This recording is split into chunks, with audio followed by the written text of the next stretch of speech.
ಯಜಮಾನ ನೀನೇ, ಆರಾಧನೆಗೆ ಅರಸನು ನೀನೇ. ನನಗಾಗಿ ಬಲಿಯಾದ ಯೇಸುವೇ, ದಿನವೆಲ್ಲ ಆರಾಧಿಸುವೆ. ಬೇಗನೆ ಬರಲಿರುವ ಯೇಸುವೇ, ಹರುಷದಿ ಆರಾಧಿಸುವೆ. ಅಭಿಷೇಕಾತ್ಮನೇ ಆತ್ಮಪ್ರಿಯನೇ, ನಿನ್ನನ್ನೇ ಆರಾಧಿಸುವೆ. ಅಭಿಷೇಕಾತ್ಮನೇ ಆತ್ಮಪ್ರಿಯನೇ, ನಿನ್ನನ್ನೇ ಆರಾಧಿಸುವೆ. ಆರಾಧನೆ ನಾಯಕ ನೀನೇ, ಆರಾಧನೆಗೆ ಯೋಗ್ಯನು ನೀನೇ, ಆರಾಧನೆಗೆ ಯಜಮಾನ ನೀನೇ, ಆರಾಧನೆಗೆ ಅರಸನು ನೀನೇ. ಜೀವಿಸುವ ಕಾಲವೆಲ್ಲ ನಿನ್ನನ್ನೇ ಆರಾಧಿಸುವೆ. ನಾನು ಜೀವಿಸುವ ಕಾಲವೆಲ್ಲ ನಿನ್ನನ್ನೇ ಆರಾಧಿಸುವೆ. ಆರಾಧನೆ ನಾಯಕ ನೀನೇ, ಆರಾಧನೆಗೆ ಯೋಗ್ಯನು ನೀನೇ, ಆರಾಧನೆಗೆ ಯಜಮಾನ ನೀನೇ.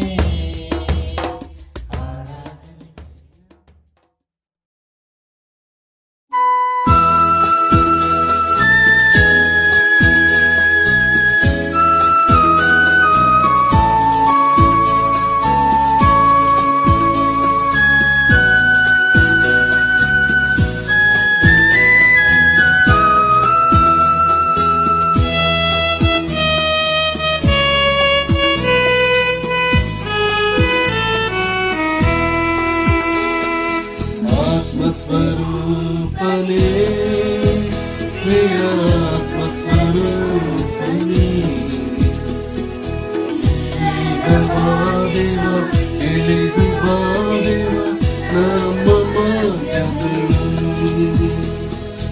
ಈಗ ಬಾದೇವ, ಇಳಿದು ಬಾದೇವ ನಮ್ಮ ಮಧ್ಯದಲ್ಲಿ.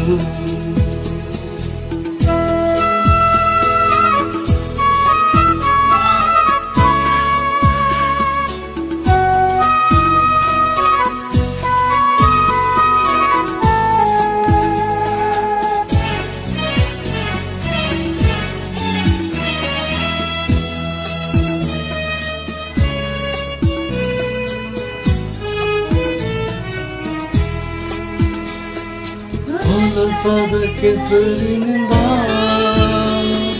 ನನ್ನನ್ನು ರಕ್ಷಿಸಿದಿ. ಹೊಲಸಾದ ಕೆಸರಿನಿಂದ ನನ್ನನ್ನು ರಕ್ಷಿಸಿದಿ. ಪಾಪ ತೊಳೆದು ಶುದ್ಧಿಪಡಿಸು ದಿವ್ಯ ಸಮಯದಳು. ಹಲ್ಲೆಲೂಯಾ. ಪಾಪ ತೊಳೆದು ಶುದ್ಧಿಪಡಿಸು ದಿವ್ಯ ಸಮಯದಳು. ಆತ್ಮಸ್ವರೂಪನೇ, ಪ್ರಿಯ ಆತ್ಮಸ್ವರೂಪನೇ, ಈಗ ಬಾದೇವ, ಇಳಿದು ಬಾದೇವ ನಮ್ಮ ಮಧ್ಯದಲ್ಲಿ. ಈಗ ಬಾದೇವ, ಇಳಿದು ಬಾದೇವ ನಮ್ಮ ಮಧ್ಯದಲ್ಲಿ.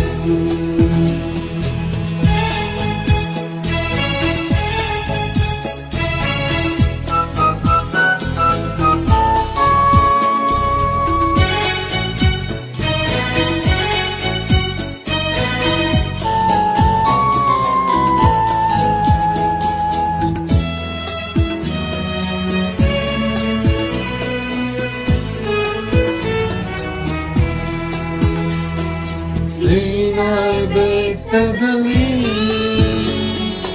ಎಳೆದು ಬಂದ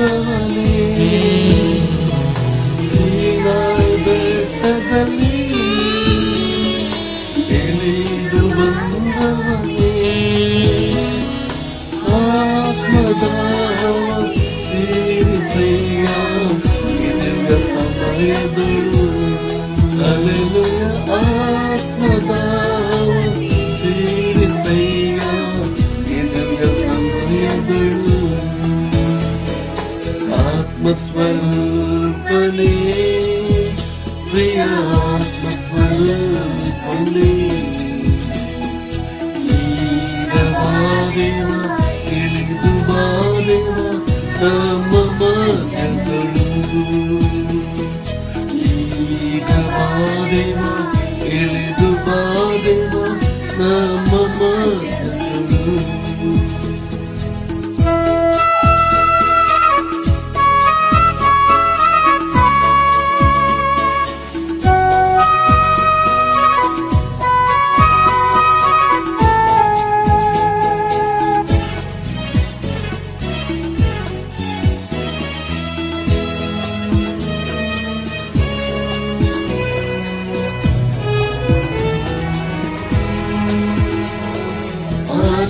ಆತ್ಮನವರಗಳಿಂದ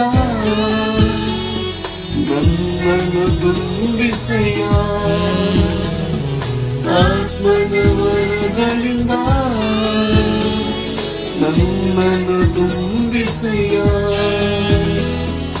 ಎದ್ದು ನಿಂದುಗಲು ಅಭಿಷೇಕ ಮಾಡಯ್ಯ ನಿನಗ ಸಮಯದಳು ಅಲೆಲುಯ ಎದ್ದು ನಿಂದುಗಲು ಅಭಿಷೇಕ ಮಾಡಯ್ಯ ನಿನಗ ಸಮಯದಳು ಆತ್ಮಸ್ವರೂಪನೇ ಪ್ರಿಯ ಆತ್ಮಸ್ವರೂಪನೇ ಈಗ ಬಾರೆವ ಇಳಿದು ಬಾರೆವ ನಮ್ಮ ಮಧ್ಯದಳು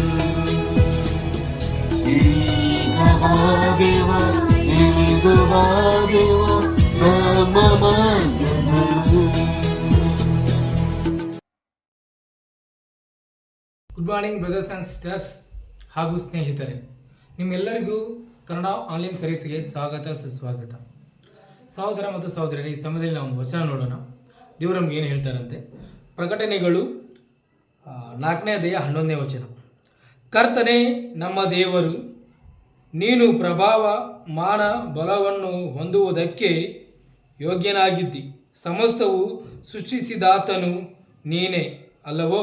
ನಿನ್ನ ಚಿತ್ತದಿಂದಲೇ ಇದು ಇದ್ದವು, ನಿನ್ನ ಚಿತ್ತದಿಂದಲೇ ನಿರ್ಮಿತವಾದವು ಎಂದು ಹೇಳುತ್ತಾ ಯುಗಾಯುಗಾಂತರಗಳಲ್ಲಿಯೂ ಜೀವಿಸುವಾತನನ್ನು ಆರಾಧಿಸುತ್ತಾರೆ. ಆಮೇನ್. ಸಹೋದರ ಮತ್ತು ಸಹೋದರಿಯರೇ, ಈ ವಚನ ಬಂದುಬಿಟ್ಟು ನಮಗೆ ಹೇಳ್ಕೊಡ್ತಾ ಇದೆ, ದೇವರು ಸರ್ವ ಅಧಿಕಾರಿ. ಅವು ನಮಗೆ ಒತ್ತಿ ಹೇಳುತ್ತೆ, ಅವರಿಲ್ಲದೆ ಏನೂ ಇಲ್ಲ ಅಂತ. ದೇವರು ಮಾತ್ರ ಪೂಜೆಗೆ ಯೋಗ್ಯರಾಗಿದ್ದಾರೆ. ಇಡೀ ಸೃಷ್ಟಿ ಅವರಿಂದಲೇ ಉಂಟಾಗಿದೆ ಮತ್ತು ನಾವು ಈ ಸೃಷ್ಟಿ ಯಾವಾಗಲೂ ದೇವರ ಅಧೀನದಲ್ಲಿ ಇರುತ್ತೆ. ಸಹೋದರ ಸಹೋದರಿಯರೇ, ನಾವು ಇವತ್ತು ಅವ್ರನ್ನ ಆರಾಧನೆ ಮಾಡುವಂಥ ಅವಕಾಶ ನಮಗೆ ದೇವರು ಕೊಟ್ಟಿದ್ದಾರೆ. ನಾವು ಯಾವಾಗಲೂ ಅವ್ರಿಗೆ ನಾವು ಮಹಿಮೆ ಉಳ್ಳವರಾಗಿ, ಅವರ ಪ್ರೀತಿ ಮಕ್ಕಳಾಗಿ ನಾವು ಈ ಲೋಕದಲ್ಲಿ ಜೀವನ ಮಾಡುವುದಕ್ಕೆ ನಮ್ಮನ್ನು ಆರಿಸ್ಕೊಂಡಿದ್ದಾರೆ. ಈ ಸಮಯದಲ್ಲಿ ನಾವು ದೇವರಿಗೆ ಭಯಪಟ್ಟು ದೇವರಿಗೆ ಮಹಿಮೆ ಆಗೋ ರೀತಿಯಲ್ಲಿ ನಾವು ದೇವರ ವಾಕ್ಯಗಳನ್ನು ಕೇಳುವಾಗ ದೇವರು ನಮಗೆ ಒಂದು ವಿಷಯ ನಮಗೆ ಕಲಿಸ್ಕೊಡುವಂಥ ದೇವರಾಗಿದ್ದಾರೆ. ಆ ಕಲಿತಿರುವಂಥ ವಾಕ್ಯ ನಮ್ಮ ಜೀವನದಲ್ಲಿ ನಾವು ಅಳವಡಿಸ್ಕೊಂಡು ಜೀವನ ಮಾಡುವಾಗ ದೇವರಿಗೆ ಮಹಿಮೆ ಆಗುತ್ತೆ. ಸಹೋದರ ಸಹೋದರಿ, ಈ ಸಮಯದಲ್ಲಿ ನಾವು ಮೀಟಿಂಗ್ ಪ್ರಾರಂಭಿಸೋಕ್ಕಿಂತ ಮುಂಚೆ ಪ್ರಾರ್ಥನೆ ಮಾಡಿ ಪ್ರಾರಂಭಿಸೋಣ. ಅದ್ಭುತವಾಗಿರುವಂಥ ತಂದೆ, ಮಹೋನ್ನತರೇ, ಸರ್ವಶಕ್ತರೇ, ಬಹಳ ಕೃತಜ್ಞತೆ ದೇವರೇ. ಅಪ್ಪ, ನೀವು ವಾಕ್ಯವು ಯುಗ ಯುಗಾಂತರದಲ್ಲಿ ಇರುವಂಥ ದೇವರಾಗಿದ್ದೀರಿ ಕರ್ತರೆ. ಅಪ್ಪ, ಇಡೀ ಸೃಷ್ಟಿಗೆ ನೀವು ಮಾಲೀಕರಾಗಿದ್ದೀರಾ ತಂದೆ. ಇಡೀ ಪ್ರಪಂಚವೇ ನಿಮ್ಮ ಒಂದು ಮಾತಿನಲ್ಲಿ ನಿಂತಿದೆ ಕರ್ತರೆ. ಅಪ್ಪ, ನಿಮ್ಮ ವಾಕ್ಯವನ್ನು ಕೇಳುವಂಥ ಸೌಭಾಗ್ಯ ನಮ್ಗೆ ಕೊಟ್ಟಿದ್ದಕ್ಕಾಗಿ ನಿಮಗೆ ಬಹಳ ಸ್ತೋತ್ರ ಕರ್ತರೆ. ಸಹೋದರರು ದೇವರೇ, ನಿಮ್ಮ ವಾಕ್ಯಗಳನ್ನು ಹೇಳುವಾಗ ನಿಮ್ಮ ಪವಿತ್ರಾತ್ಮ ಮುಖಾಂತರ ಅವನು ಬಲಪಡಿಸ್ತೀರಿ ಕರ್ತರೆ. ತಂದೆ, ಸಮಯ ಕೊಟ್ಟಿದ್ದಕ್ಕಾಗಿ ಸ್ತೋತ್ರ ಹೇಳಿಪ್ಪ. ಈ ಚಿಕ್ಕ ಪ್ರಾರ್ಥನೆ ಯೇಸುವಿನ ಪ್ರಾರ್ಥನೆ ತಂದೆ, ಆಮೇನ್.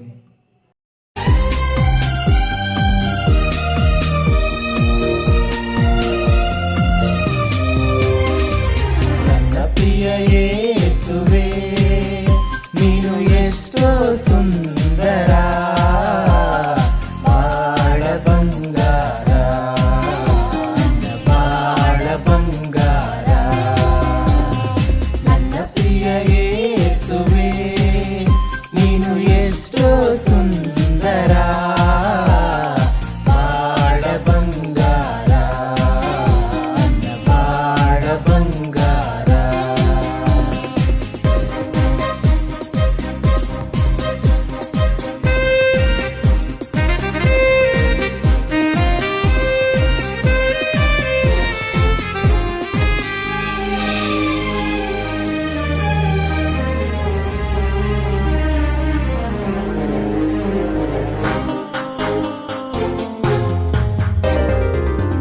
ಹಸಿರಾದ ಹುಲ್ಲಿನ ಗಾವಲಲ್ಲಿ, ಹಸಿರಾದ ಹುಲ್ಲಿನ ಗಾವಲಲ್ಲಿ ಅನುದಿನವೂ ನನ್ನ ನಡೆಸುವೆನಿ, ಅನುದಿನವೂ ನನ್ನ ನಡೆಸುವೆನಿ. ನೀನಿರುವೆ ನನಗೆ ಭಯವೇ ಇಲ್ಲ, ನೀನಿರುವೆ ನನಗೆ ಸೋಲಿಲ್ಲ, ನೀನಿರುವೆ ನನಗೆ ಭಯವೇ ಇಲ್ಲ, ನೀನಿರುವೆ ನನಗೆ ಸೋಲಿಲ್ಲ. ನನ್ನ ಪ್ರಿಯ ಯೇಸುವೇ, ನೀನು ಎಷ್ಟೋ ಸುಂದರ, ಬಾಳ ಬಂಗಾರ, ನನ್ನ ಬಾಳ ಬಂಗಾರ.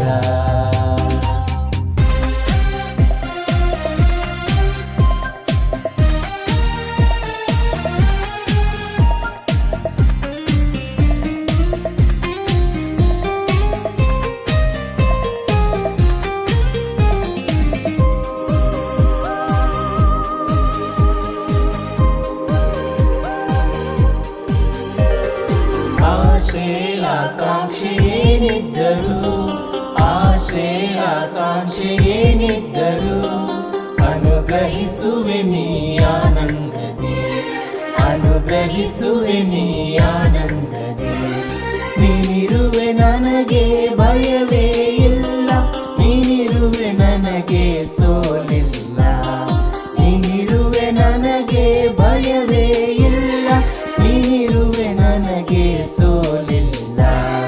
ನನ್ನ ಪ್ರಿಯ ಯೇಸುವೇ, ನೀನು ಎಷ್ಟೋ ಸುಂದರ, ಬಾಳ ಬಂಗಾರ, ನನ್ನ ಬಾಳ ಬಂಗಾರ. ನನ್ನ ಪ್ರಿಯ ಯೇಸುವೇ, ನೀನು ಎಷ್ಟೋ ಸುಂದರ, ಬಾಳ ಬಂಗಾರ, ನನ್ನ ಬಾಳ ಬಂಗಾರ. ನಮಸ್ಕಾರ ಸಹೋದರ ಸಹೋದರಿ ಮತ್ತು ಸ್ನೇಹಿತರೆ.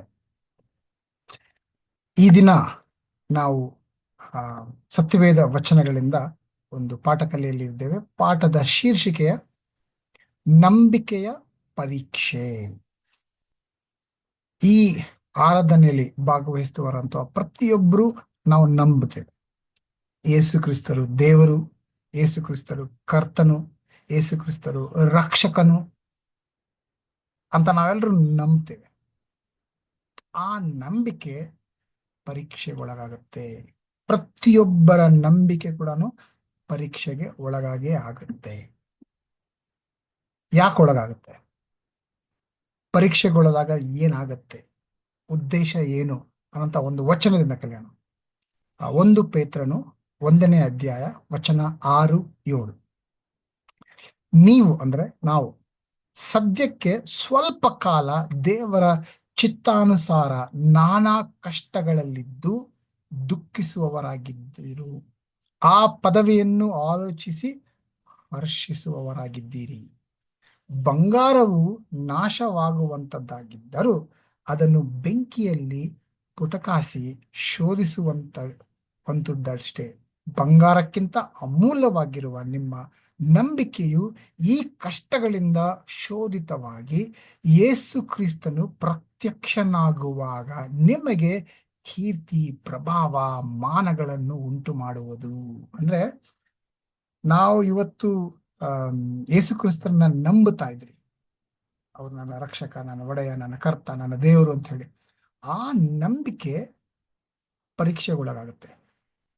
ಪರೀಕ್ಷೆಗೊಳಗಾದಾಗ ಹೇಗೆಂದ್ರೆ, ಒಂದು ಬಂಗಾರ, ಆ ಬಂಗಾರ ಎಷ್ಟು ಉತ್ತಮ, ಆ ಬಂಗಾರದ ಗುಣಮಟ್ಟ, ಅದು ಎಷ್ಟು ಪರಿಶುದ್ಧ, ಎಷ್ಟು ಪ್ಯೂರ್ ಗೋಲ್ಡ್ ಅಂತ ಹೇಳಿ ಹೇಗೆ ಪರೀಕ್ಷೆ ಮಾಡ್ತಾರಂತಂದ್ರೆ, ಅದನ್ನ ಬೆಂಕಿಯಲ್ಲಿ ಸುಟ್ಟು ಕಾಯಿಸಿ ಅದರ ಶುದ್ಧತೆನ ಪರೀಕ್ಷೆ ಮಾಡ್ತಾರೆ. ಅದೇ ರೀತಿಯಲ್ಲಿ ನಮ್ಮ ನಂಬಿಕೆ ಕೂಡ ಬೆಂಕಿಯಲ್ಲಿ ಸುಡಲ್ಪಡುತ್ತೆ. ಅಂದ್ರೆ ನಮ್ಮ ಜೀವನದ ಕಷ್ಟಗಳು, ನೋವು, ದುಃಖ, ಇದರಿಂದ ನಮ್ಮ ನಂಬಿಕೆ ಸುಡಲ್ಪಡುತ್ತದೆ. ಆ ಕಷ್ಟ, ನೋವು ಅನುಭವಿಸಿದಾಗ ನಮ್ಮ ನಂಬಿಕೆ ನಿಜವಾದದ್ದ, ಪರಿಶುದ್ಧವಾದದ್ದ ಅಂತ ಶೋಧನೆಗೊಳಗಾಗತ್ತೆ. ಯಾರ ನಂಬಿಕೆ ಪರಿಶುದ್ಧವಾಗಿಲ್ವೋ, ನಿಜವಾದ ನಂಬಿಕೆ ಆಗಿಲ್ವೋ ನಾವು ಸೋತೋಗ್ಬಿಡ್ತೀವಿ. ಯಾರ ನಂಬಿಕೆ ಪರಿಶುದ್ಧವಾಗಿ ಇಲ್ಲ, ಏನೋ ಪ್ರಾಮಾಣಿಕವಾಗಿ ನಾನು ಯೇಸು ಕ್ರಿಸ್ತರನ್ನ ನಂಬುತ್ತೇನೆ ಅಂತ ಆ ಪರೀಕ್ಷೆಯಲ್ಲಿ ಗೆಲ್ತಿರೋ ಅವರಿಗೆ ಪದವಿ ಉಂಟು. ಆ ಪದವಿಗೋಸ್ಕರ ಹರ್ಷಿಸಿರಿ ಅಂತ ಹೇಳ್ತಾ ಇದೆ ವಚನ. ಅಷ್ಟೇ ಅಲ್ದಿರ ಈ ಶೋಧನೆಗೊಳಗಾಗಿರುವಂತಹ ನಂಬಿಕೆ ನಮಗೆ ಯೇಸು ಕ್ರಿಸ್ತರು ಪ್ರತ್ಯಕ್ಷನಾಗುವಾಗ, ಅಂದ್ರೆ ಯೇಸು ಕ್ರಿಸ್ತರು ಮತ್ತೆ ಬರುವಾಗ ನಮಗೆ ಕೀರ್ತಿ, ಪ್ರಭಾವ, ಮಾನ, ಅಂದ್ರೆ ಪರಲೋಕದಲ್ಲಿ ಇದೆಲ್ಲ ನಮಗೆ ಸಿಗುತ್ತೆ. ಸೊ ಆ ಕಾರಣವಾಗಿ ನಾವು ಪರೀಕ್ಷೆಗೊಳಗಾಗ್ತಾ ಇರ್ತೀವಿ. ಪರೀಕ್ಷೆ ಒಳಗೆ ಎಲ್ರು ಕೂಡ, ಅಂದ್ರೆ ಯಾರೆಲ್ಲ ಕ್ರೈಸ್ತರಲ್ಲಿ, ನಾನು ಕ್ರೈಸ್ತನಾಗಿ ಶಿಷ್ಯನಾಗಿ ಜೀವನ ಮಾಡ್ತಾ ಇದ್ರು, ಪ್ರತಿಯೊಬ್ಬರ ನಂಬಿಕೆನು ಪರೀಕ್ಷಿಸಲ್ಪಡುತ್ತೆ. ಪರೀಕ್ಷಿಸಲ್ಪಟ್ಟಾಗ ನಾವು ಗೊಂದಲದಲ್ಲಿ ಸಿಗಾಕೊಳ್ತೀರಿ, ಖಂಡಿತ. ಉದಾಹರಣೆಗೆ ಏನೋ ಲೂಕ 1ನೇ ಅಧ್ಯಾಯ 41ನೇ ವಚನ, ಅಂದ್ರೆ ಕೆಲವು 3 ವಚನ ಓದೋಣ. ಸ್ನಾನಿಕನಾದ ಯೋಹಾನನ ಬಗ್ಗೆ, ಅವನ ನಂಬಿಕೆ ಯಾವ ರೀತಿಯಲ್ಲಿ ಪರೀಕ್ಷೆ ಆಯಿತು ಅನ್ನೋದ್ರ ಬಗ್ಗೆ ನೋಡೋಣ. ಲೂಕ 1ನೇ ಅಧ್ಯಾಯ ವಚನ 41. ಎಲಿಸಬೇತಳು ಮರಿಯಳ ವಂದನೆಯನ್ನು ಕೇಳುತ್ತಲೇ ಆಕೆಯ ಗರ್ಭದಲ್ಲಿದ್ದ ಕೂಸು ಹಾರಾಡಿತು. ಅಂದ್ರೆ ವಚನಗಳನ್ನ ಅಧ್ಯಯನ ಮಾಡಿ ನೋಡ್ದಂತಂದ್ರೆ ಎಲಿಜಬೆತಳು ಕೂಡ ಗರ್ಭಿಣಿಯಾಗಿದ್ಲು, ಮರಿಯಳು ಕೂಡ ಗರ್ಭಿಣಿಯಾಗಿದ್ಲು. ಎಲಿಜಬೆತ್ ತನ್ನ ಹೊಟ್ಟೆಯಲ್ಲಿ ಇರುವಂತ ಮಗು ಸ್ನಾನಿಕನಾದಂತಹ ಯೋಹಾನ, ಮರಿಯಳ ಹೊಟ್ಟೆಯಲ್ಲಿರುವಂತಹ ಮಗು ಯೇಸು ಕ್ರಿಸ್ತರು. ಎಲಿಜಬೆತ್ ಮತ್ತು ಮರಿಯಳು ಇವರೊಬ್ಬರನ್ನೊಬ್ರು ಭೇಟಿಯಾದಾಗ, ಅಂದ್ರೆ ಎಲಿಜಬೆತಳು ಮರಿಯಳನ ವಂದನೆಯನ್ನು ಕೇಳುತ್ತಲೇ, ವಂದನೆ ನಮಸ್ಕಾರ ಅಂತ ಹೇಳಿ ಅವ್ರನ್ನ ಭೇಟಿ ಮಾಡಕ್ಕೆ ಬಂದಾಗ, ಅಂದ್ರೆ ಮರಿಯಳು ಎಲಿಜಬೆತ್ನ ಭೇಟಿ ಮಾಡಕ್ ಬರ್ತಾರೆ, ಬಂದಾಗ ವಂದನೆ ಹೇಳಿದ ತಕ್ಷಣ, ಈ ಮಾತು ಕೇಳಿದ ತಕ್ಷಣ ಎಲಿಜಬೆತಳ ಹೊಟ್ಟೆಯಲ್ಲಿರುವಂತ, ಅಂದ್ರೆ ಗರ್ಭದಲ್ಲಿರುವಂತ ಕೂಸು, ಯಾರು ಸ್ನಾನಿಕನಾದಂತ ಯೋಹಾನ, ಹಾರಾಡಿತು ಹರ್ಷದಿಂದ. ಓ, ಯೇಸು ಕ್ರಿಸ್ತರು ಬಂದ್ರು. ಅಂದ್ರೆ ಮಗು ಆಗಿದ್ದಾಗ ತಾಯಿಯ ಗರ್ಭ ಒಳಗೆ, ಅಂದ್ರೆ ಗರ್ಭದೊಳಗೆ ಹೊಟ್ಟೆ ಒಳಗಿರುವಂತಹ ಮಗು ಆಗಿದ್ದ ಕ್ಷಣದಲ್ಲೇ ಸ್ನಾನಿಕನಾದಂತಹ ಯೋಹಾನ ಯೇಸು ಕ್ರಿಸ್ತರು ನನ್ನ ರಕ್ಷಕ, ನನ್ನ ಒಡೆಯ, ಇವರು ದೇವರು ಅಂತ ಹೇಳಿ ಆವಾಗಲೇ ಗುರ್ತು ಹಿಡಿದು ಹರ್ಷದಿಂದ ಹಾರಾಡಿದ್ರು ಅಂತ ಈ ವಚನ ಸ್ಪಷ್ಟವಾಗಿ ತಿಳಿಸಿ ಹೇಳ್ತಾರೆ. ಮತ್ತಾಯ 3ನೇ ಅಧ್ಯಾಯ ವಚನ 16-17. ಯೇಸು ಸ್ನಾನ ಮಾಡಿಸಿಕೊಂಡ ಕೂಡಲೇ ನೀರಿನಿಂದ ಮೇಲಕ್ಕೆ ಬರಲು ಇಗೋ, ಆತನಿಗೆ ಆಕಾಶವು ತೆರೆಯಿತು ಮತ್ತು ದೇವರ ಆತ್ಮ ಪಾರಿವಾಳದ ಹಾಗೆ ಇಳಿದು ತನ್ನ ಮೇಲೆ ಬರುವುದನ್ನು ಕಂಡನು. ಆಗ ಈತನು ಪ್ರಿಯನಾಗಿರುವ ನನ್ನ ಮಗನು, ಈತನನ್ನು ನಾನು ಮೆಚ್ಚಿದ್ದೇನೆ ಎಂದು ಆಕಾಶವಾಣಿಯಾಯಿತು. ಈ ವಚನ ಯೇಸು ಕ್ರಿಸ್ತ, ಅಂದ್ರೆ ಸ್ನಾನಿಕನಾದಂತ ಯೋಹಾನ ಯೇಸು ಕ್ರಿಸ್ತರಿಗೆ ಜ್ಞಾನಸ್ಥಾನ ನೀಡುತ್ತದೆ. ಈ ವಚನ ಆದಾಗ ದೇವರೇ ವಾಣಿ ನುಡಿಸ್ತಾರೆ. ಅವ್ರು ಹೇಳ್ತಿದ್ರೆ, ಇದು ನಾನು ಮೆಚ್ಚಿದಂತಹ ಮಗ ಅಂತ ಹೇಳಿ ಆಕಾಶವಾಣಿ ಆಗುತ್ತೆ. ಈ ಘಟನೆ ಆಗಕ್ಕಿಂತ ಮುಂಚೆನೆ ಆ ಒಂದು ವಚನ ನೋಡ್ದ ಅಂತಂದ್ರೆ, ಯೇಸು ಕ್ರಿಸ್ತರು ಜ್ಞಾನಸ್ಥಾನ ತಗೊಳಕ್ಕೆ ಅಂತ ಬರ್ತಾ ಇರ್ಬೇಕಾದ್ರೆ ಸ್ನಾನಿಕನಾದಂತ ಯೋಹಾನ ಅವ್ರನ್ನ ನೋಡಿ ಗುರುತಿಸಿ, ಇಗೋ ದೇವಕುಮಾರನ್ ಬರ್ತಾ ಇದ್ದಾನೆ. ಅವ್ರು ಎಷ್ಟು ಮಹಾನ್ ಅಂತಂದ್ರೆ, ಅವರ ಕಾಲ್ ಚಪ್ಪಲಿ ಕೂಡ ಅವ್ರ ಧರಿಸೋದಕ್ಕೆ, ಅಂದ್ರೆ ಅವ್ರಿಗೆ ಕಾಲ್ ಚಪ್ಪಲಿಗಿಂತ ನಾನು ಕೀಳು, ಆ ರೀತಿಲಿ ಅಂತ ಮಾತುಗಳನ್ನ ಸ್ನಾನಿಕನಾದಂತ ಯೋಹಾನ ಹೇಳ್ತಾರ ನೋಡ್ತೀರ. ಅಂದ್ರೆ ಗರ್ಭದಲ್ಲಿದ್ದಾಗ್ಲೇನೆ ಯೇಸು ಕ್ರಿಸ್ತನ ಗುರುತಿಸಿದ್ರು. ಅಷ್ಟೇ ಅಲ್ದಿರ ಬೆಳೆದಾದ ನಂತರ ಅವ್ರಿಗೆ ಜ್ಞಾನ, ಅಂದ್ರೆ ಇವ್ರು ಇನ್ನೂ ಮಿನಿಸ್ಟ್ರಿ ಸ್ಟಾರ್ಟ್ ಮಾಡಿಲ್ಲ, ದೇವರ ಸೇವೆಯನ್ನು ಸ್ಟಾರ್ಟ್ ಮಾಡಿಲ್ಲ, ಯಾರಿಗೂ ತಿಳಿಸಿಲ್ಲ ಅವ್ರು ಯಾರು, ಯೇಸು ಕ್ರಿಸ್ತರು ಯಾರು ಅಂತ ಇನ್ನು ಯಾರಿಗೂ ಪ್ರಕಟಿಸಿಲ್ಲ. ಆವಾಗ್ಲೇನೆ ಸ್ನಾನಿಕರಾದಂತ ಯೋಹಾನ ಯೇಸು ಕ್ರಿಸ್ತರು ನಮ್ಮ ರಕ್ಷಕ ಅಂತ ಗುರುತು ಹೇಳೋದು ನಾವು ನೋಡ್ತಾ ಇದ್ದೇವೆ. ಈ ರೀತಿಯಾಗಿ ಬಹಳ ವಿಶೇಷ ಜ್ಞಾನ, ತಿಳುವಳಿಕೆ ಹೊಂದಿರುವಂತ ವ್ಯಕ್ತಿ ಸ್ನಾನಿಕನಾದಂತ ಯೋಹಾನ. ಅದನ್ನು ನಾವು ಈ ಒಂದು ವಚನದಲ್ಲಿ ನಾವು ಗುರುತಿಡ್ತಾ ಇದ್ರಿ. ಆದ್ರೆ ಮತ್ತಾಯ 11ನೇ ಅಧ್ಯಾಯ 3ನೇ ವಚನದಲ್ಲಿ ನೋಡಿ, ಯೋಹಾನನು ಕ್ರಿಸ್ತನ ಕಾರ್ಯಗಳ ಸುದ್ದಿಯನ್ನು ಸೆರೆಮನೆಯಲ್ಲಿ ಕೇಳಿ ಆತನ ಬಳಿಗೆ ಶಿಷ್ಯರನ್ನು ಕಳುಹಿಸಿ, ಬರಬೇಕಾದವನು ನೀನೋ, ನಾವು ಬೇರೊಬ್ಬನ ದಾರಿಯನ್ನು ನೋಡಬೇಕು ಎಂದು ಕೇಳಿಸಿದನು. ಅಂದ್ರೆ ಸ್ನಾನಿಕನಾದಂತ ಯೋಹಾನ ಈಗ ಸೆರೆಮನೆಯಲ್ಲಿದ್ದಾನೆ. ಸೆರೆಮನೆಯಲ್ಲಿ ಇದ್ಕೊಂಡು ತನ್ನ ಶಿಷ್ಯರು ಅವ್ರನ್ನ ಭೇಟಿ ಮಾಡಕ್ ಬಂದಾಗ ಅವ್ರ ಹತ್ರ ಒಂದು ಪ್ರಶ್ನೆ ಕೇಳು, ಯೇಸು ಕ್ರಿಸ್ತರ ಹತ್ರ ಹೋಗಿ ಒಂದು ಪ್ರಶ್ನೆ ಕೇಳು. ಏನದು? ಬರಬೇಕಾಗಿರುವಂತ ನಮ್ಮ ರಕ್ಷಕ ನೀನೇನೋ ಅಥವಾ ನಾವು ಇನ್ನೊಬ್ಬರು ಯಾರಿಗಾದ್ರೂ ಕಾಯ್ಬೇಕಾ ಅಂತ ಪ್ರಶ್ನೆ ಕೇಳುವಂತ ಶಿಷ್ಯರನ್ನ ಕಳಿಸ್ತಾ ಇದ್ದಾನೆ ಯೇಸು ಕ್ರಿಸ್ತರ ಹತ್ರ. ಗಮನಿಸಿ, ತನ್ನ ತಾಯಿಯ ಗರ್ಭದಲ್ಲಿರ್ಬೇಕಾದ್ರೇನೆ, ಅಂದ್ರೆ ಕೂಸಾಗಿರ್ಬೇಕಾದ್ರೇನೆ ಇವರೇ ಯೇಸು ಕ್ರಿಸ್ತರು ನಮ್ಮ ರಕ್ಷಕರು ಅಂತ ಗುರುತಿಸಿದಂತ ಯೋಹಾನ. ಬೆಳೆದಾದ ನಂತರ ಇನ್ನೂ ಅವರು ಯಾರಿಗೂ ಪ್ರಕಟಣೆ ಮಾಡಿಲ್ಲ, ಜ್ಞಾನಸ್ಥಾನ ತಗೊಳಕ್ಕೆ ಅಂತ ಬಂದಾಗ, ಇಗೋ ದೇವಕುಮಾರನ್ ಇವರು, ನಮ್ಮ ರಕ್ಷಕನ್ ಇವರು ಅಂತ ಹೇಳಿ ಗುರುತಿಸಿದಂತ ಯೋಹಾನ ಈಗ ಬರಬೇಕಾದವನು ನೀನೋ ಅಥವಾ ನಾವು ಬೇರೆ ಯಾರಿಗಾದ್ರೂ ಕಾಯ್ಬೇಕಾ ಅನ್ನೋಂಥ ಪ್ರಶ್ನೆ ಕೇಳ್ತಾ ಇದ್ದಾನೆ. ಅಂದ್ರೆ ಸ್ನಾನಿಕನಾದಂತ ಯೋಹಾನನ ನಂಬಿಕೆ ಈಗ ಅಲ್ಲಾಡ್ಬಿಟ್ಟಿದೆ. ಅವರ ನಂಬಿಕೆನೆ ಈ ರೀತಿಲಿ ಶೇಕ್ ಆಗ್ತಾ ಇದೆ ಅಂತಂದ್ರೆ ನಾವು ಎಷ್ಟರ ಮಟ್ಟಿಗೆ ಅಲ್ವಾ ಗಮನಿಸಬೇಕಾದಂತ ವಿಷಯ. ಈ ಒಂದು ವಚನಗಳಿಂದ ನಾವೇನು ಕಲಿಬೇಕು? ಒಂದು, ನಮ್ಮ ಪ್ರತಿಯೊಬ್ಬರ ನಂಬಿಕೆನೂ ಇದೇ ರೀತಿಯಲ್ಲಿ ಪರೀಕ್ಷೆಗೊಳಗಾಗ್ತೀರಿ. ನಾವು ಗೆಲ್ಲಬೇಕು, ಪರೀಕ್ಷೆಯಲ್ಲಿ ಪಾಸ್ ಆಗ್ಬೇಕು. ಬಹಳ ಸಾರಿ ನಮ್ಗೆ ಅನಿಸ್ತಾ ಇರ್ಬೋದು, ಯಾಕಪ್ಪ ಈ ತರ ಪರೀಕ್ಷೆ ಇಲ್ಲ ಅಂತ ಹೇಳಿ. ಎಷ್ಟು ನಾವು ಪರೀಕ್ಷೆಯಲ್ಲಿ ಭಾಗವಹಿಸ್ತಿರೋ ಅಷ್ಟು ನಮ್ಮ ನಂಬಿಕೆ ಇನ್ನೂ ಗಟ್ಟಿ ಆಗುತ್ತೆ, ಬಲಗೊಳ್ಳುತ್ತೆ. ಆ ನಂಬಿಕೆ ನಾವು ಬೆಳಿತೀರಿ. ಸೊ ಇದು ನಮ್ಮ ಒಳ್ಳೆಯದು, ಪರೀಕ್ಷೆ ನಮಗೆ ಒಳ್ಳೆಯದು. ಆ ವಿಷಯನ ಗುರ್ತಿಟ್ಕೊಳ್ಳೋಣ. ಸ್ನಾನಿಕನಾದಂಥ ಯೋಹನಿಂದ ನಾವು ಏನು ಕಲಿಬಹುದು ಅಂತಂದ್ರೆ, ಯಾಕೆ ಈ ಡೌಟ್ ಬಂತು? ಸ್ನಾನಿಕನಾದಂಥ ಯೋಹನನಿಗೆ ಯಾಕೆ ಈ ಡೌಟ್ ಬಂತು? ಎಲ್ಲಿಂದ ಈ ಪ್ರಶ್ನೆ ಕೇಳ್ತದೆ ಅನ್ನೋದ್ರ ಬಗ್ಗೆ ಗಮನಿಸೋಣ.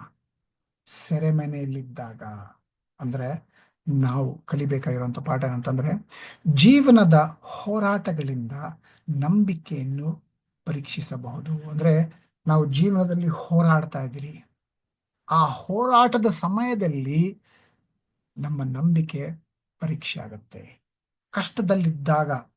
ಕಷ್ಟದಲ್ಲಿದ್ದಾಗ್ಲೂ ನಾವು ನಂಬಬೇಕು, ಅದು ಪರೀಕ್ಷೆಯ ಸಮಯ. ಈ ಜೀವನದ ಒತ್ತಡಗಳೇನಿದೆಯೋ, ಕಷ್ಟಗಳು, ದುಃಖಗಳು ನಮ್ಮ ನಂಬಿಕೆನ ತೆಗೆದಾಕ್ಬಿಡ್ಬೇಕು. ನಾವು ನಂಬಾರ್ದು. ಯಾಕಂದ್ರೆ ಸೈತಾನ ನಮ್ಮ ಮೆದುಳು ಬಂದು ಆಟ ಆಡ್ತಾ ಇರ್ತಾನೆ. ನೋಡು, ನೀನ್ ದೇವ್ರನ್ನ ನಂಬ್ತೀನಲ್ವಾ, ಏನಾಯ್ತು? ದೇವ್ರ ನಂಬಿದ್ದಕ್ಕೆ ಇಷ್ಟು ಕಷ್ಟ ಬಂತು. ದೇವ್ರನ್ನ ಬಿಟ್ಬಿಡು, ದೇವ್ರನ್ನ ಮರ್ತ್ಬಿಡು, ಈ ನಂಬಿಕೆಯನ್ನು ಬಿಟ್ಬಿಡು, ಈ ಕಷ್ಟ ಎಲ್ಲ ದೂರ ಆಗ್ಬಿಡುತ್ತೆ ಅನ್ನೋಂಥ ಆಲೋಚನೆ ಮೆದುಳಲ್ಲಿ ಹಾಕ್ತಾನೆ. ಹೇಗ್ ಗೊತ್ತು? ಯೋಬನ ಜೀವನ ನೋಡಿದ್ರೆ ನಮ್ಗೆ ಅರ್ಥ ಆಗುತ್ತೆ. ಯೋಬನ ಜೀವನದಲ್ಲಿ ಕಷ್ಟಗಳು ಬಂದಾಗ ಪತ್ನಿ ಏನ್ ಹೇಳಿದ್ರು? ಯಾಕಿಷ್ಟು ಕಷ್ಟ ಪಡ್ತೀಯಾ? ದೇವರನ್ನು ದೂಷಣೆ ಮಾಡು, ಸತ್ತೋಗ್ಬಿಡು, ಎಲ್ಲ ಪ್ರಾಬ್ಲಮ್ ಸಾಲ್ವ್ ಆಗ್ಬಿಡುತ್ತೆ. ಅಂತಹ ಆಲೋಚನೆ ಸೈತಾನ ನಮ್ಮ ಮೆದುಳಲ್ಲಿ ಹಾಕ್ತಾನೆ. ಎಲ್ಲ ಚೆನ್ನಾಗಿ ಹೋಗ್ತಾ ಇದೆ, ಆಶೀರ್ವಾದ ಬರೀತಾ ಇರುವಂತ ಒಂದು ಜೀವನ ನಡೆಸ್ತಾ ಇದ್ದೀರಿ ಅಂದಾಗ ಆವಾಗ ನಮ್ಮ ನಂಬಿಕೆ ಪರೀಕ್ಷೆ ಆಗೋದಿಲ್ಲ. ಆವಾಗ್ಲೂ ಪರೀಕ್ಷೆ ಆಗುತ್ತೆ, ಅದು ಬೇರೆ ತರ ಪರೀಕ್ಷೆ. ನಾವು ಕಷ್ಟದಲ್ಲಿದ್ದಾಗ, ನೋವಿನಲ್ಲಿದ್ದಾಗ, ಆಗ್ಲೂ ನಾವು ನಂಬಿ ಯೇಸು ಕ್ರಿಸ್ತರು ಏನ್ ಹೇಳಿದ್ರೋ ಅದನ್ನ ಪಾಲಿಸ್ಕೊಂಡು ಬರ್ತೀರಾ, ಅವ್ರಿಗೆ ವಿಧೇಯರಾಗಿರ್ತೀರಾ ಅನ್ನೋದೇ ಪರೀಕ್ಷೆ. ಆ ಕಷ್ಟದಲ್ಲಿದ್ದಾಗ ನಮಗೆ ಡೌಟ್ಗಳು ಬರುತ್ತೆ. ಸಂದೇಹ ಪಡೋದು ಪಾಪ ಅಲ್ಲ. ಇಲ್ಲಿ ಸ್ನಾನಿಕನಾದಂಥ ಯೋಹನ ಸಂದೇಹ ಪಡ್ತಾನೆ, ಹಂಗಂದ್ರೆ ಅವನು ಪಾಪ ಮಾಡ್ದ ಅಂತಲ್ಲ. ಇಲ್ಲ. ನೀವು ಕೀರ್ತನೆಗಳನ್ನ ಅಥವಾ ಅನೇಕ ಹಳೆ ಒಡಂಬಡಿಕೆ ವಚನಗಳನ್ನ ನಾನು ಓದ್ ನೋಡ್ದ ಅಂತಂದ್ರೆ, ಅನೇಕ ಪ್ರವಾದಿಗಳು, ಅನೇಕ ಕೀರ್ತನೆ ಭಜನೆಗಳು ಪ್ರಶ್ನೆಗಳು ಕೇಳುತ್ತೆ ದೇವ್ರ ಹತ್ರ. ದೇವ್ರೇ ಎಲ್ಲಿದ್ದೀರಾ? ನನ್ನ ಕಷ್ಟದ ಸಮಯದಲ್ಲಿ ಯಾಕೆ ನನ್ನ ಬಿಟ್ಟು ಹೋಗ್ಬಿಟ್ರಿ? ಯಾಕೆ ಸೈಲೆಂಟ್ ಆಗಿದ್ದೀರಾ? ಈ ರೀತಿಯಲ್ಲಿ ಹೇಳುವಂತ ಅನೇಕ ವಚನಗಳನ್ನ ನಾವು ನೋಡ್ಬೋದು. ಆ ಪ್ರತಿಯೊಂದು ವಚನ ಹೇಳಿದಾಗ್ಲೂ ಕೂಡ ದೇವ್ರು ಅವ್ರನ್ನ ಗದರಿಸ್ಲಿಲ್ಲ.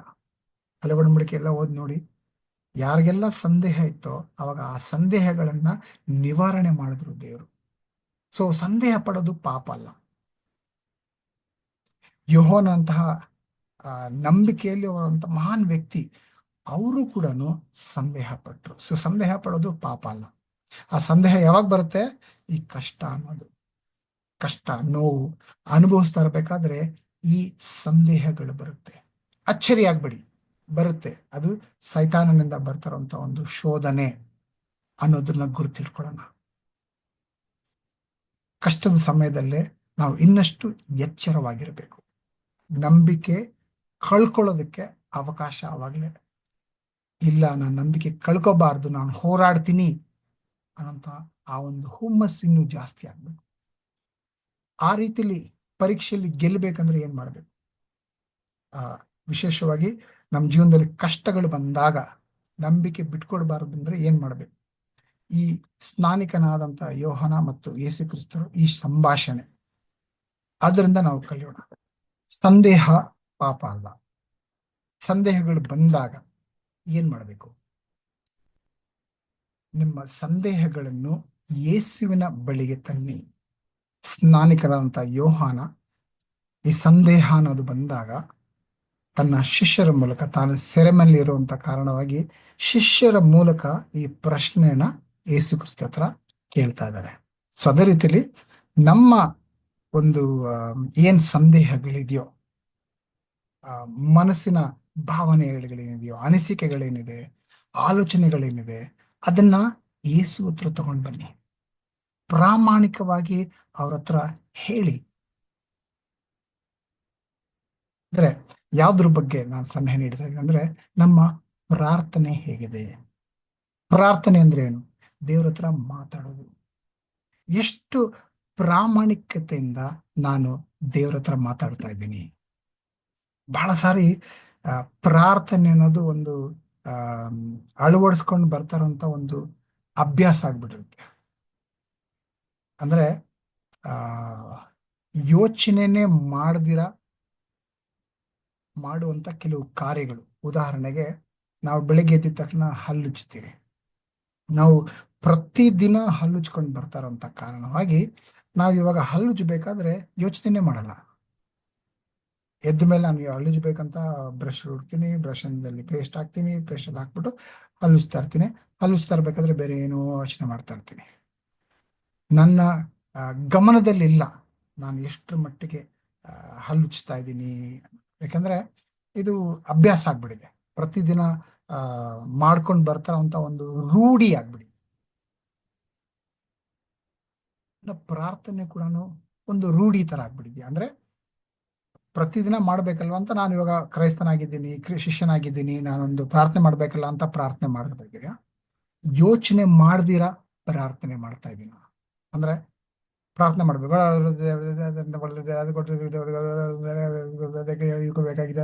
ಆಮೇನ್. ಆ ರೀತಿಲಿ ನನ್ನ ಪ್ರಾರ್ಥನಾ ಜೀವನ ಆಗ್ಬಿಟ್ಟಿದ್ಯಾ? ಯೋಚನೆ ಮಾಡ್ದಿರಾ ರೂಢಿಯಂತೆ ಸುಮ್ಮನೆ ಏನೋ ಹೇಳ್ಬೇಕು ಅಂತ ಹೇಳಿ ಪ್ರಾರ್ಥನೆ ಮಾಡ್ಕೊಂಡು ಹೋಗ್ತೀನ? ಅಥವಾ ನನ್ನ ಮನಸ್ಸಿನ ಅಂತರಂಗ ಹೇಗಿದೆ ಅದ್ರ ಪ್ರಕಾರ ನಾನು ಯೇಸುವಿನ ಜೊತೆಲಿ ಸಂಭಾಷಣೆ ಮಾಡ್ತಾ ಇದ್ದೀನ? ಯೇಸುವಿನ ಜೊತೆಲಿ ಚರ್ಚೆ ಮಾಡ್ತಾ ಇದ್ದೀನ? ನನ್ನ ಸಂದೇಹಗಳಿದ್ದ ಅಂದ್ರೆ ಆ ಸಂದೇಹ ತಗೊಂಡು ಬಂದು ಯೇಸು ಹತ್ರ ಹೇಳ್ತಾ ಇದ್ದೀನ? ನಿಮ್ಮ ಮನಸ್ಸು ಸರಿ ಇಲ್ಲ ಅಂತಂದ್ರೆ ಆ ಸರಿ ಇಲ್ಲದ ಮನಸ್ಸನ್ನ ಹಾಗೆ ತಗೊಂಡೋಗಿ ಯೇಸುಗೆ ತೋರಿಸಿ. ಯೇಸುವೆ, ನನಗೆ ಪ್ರಾರ್ಥನೆ ಮಾಡ್ಬೇಕು ಅನ್ನಿಸ್ತಾ ಇಲ್ಲ, ನನಗೆ ಈ ಕ್ರೈಸ್ತರ ಜೀವನ ನಡೆಸ್ಬೇಕು ಅಂತ ಅನ್ನಿಸ್ತಾ ಇಲ್ಲ, ಕ್ರೈಸ್ತರ ಜೀವನ ತುಂಬಾ ಬೇಸರ ಆಗೋಗ್ಬಿಟ್ಟಿದೆ. ಯಾಕಪ್ಪ ಕ್ರೈಸ್ತರ ಜೀವನ? ದೇವ್ರೆ, ಕ್ರೈಸ್ತರ ಜೀವನದಲ್ಲಿ ಆಸಕ್ತಿದಾಯಕನೇ ಇಲ್ಲ, ಯಾಕೆ ಪ್ರಾರ್ಥನೆ ಮಾಡ್ಬೇಕು ಅನ್ನಿಸ್ತಾ ಇದೆ? ಈ ಪ್ರಪಂಚನೆಲ್ಲ ನೋಡ್ತಾ ಇದ್ರೆ ಎಲ್ಲಾರು ಅನ್ಯಾಯ ಮಾಡ್ಕೊಂಡು ಹೋಗ್ತಾ ಇದಾರೆ.